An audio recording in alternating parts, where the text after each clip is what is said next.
आज मैंने एक सपना देखा। सपने में आई थी एक कैट। तो क्या, मैं चला उसे ड्रॉ कर।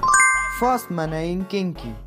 कैट बेसिकली होने वाली है रशिया से फेमस एनिमे कैरेक्टर आल्या। इंकिंग कंप्लीट होने के बाद मैंने उसमें कलर डाला, मीन्स कलर फिल किया। लेकिन मैंने नेवर गिव वाला एटीट्यूड रख के ड्राइंग कंप्लीट की। जैसे जैसे ड्राइंग आगे बढ़ रही थी, इसकी खूबसूरती और भी बढ़ती जा रही थी। ड्राइंग बनाते बनाते मुझे इसके ऊपर क्रश ही आ गया। सो फीलिंग्स को बाजू में रख के मैंने ड्राइंग कंप्लीट की और इस ड्राइंग को बनाने में बहुत मेहनत लगी। प्लीज़ एक लाइक और सब्सक्राइब। सो ड्राइंग कंप्लीटेड।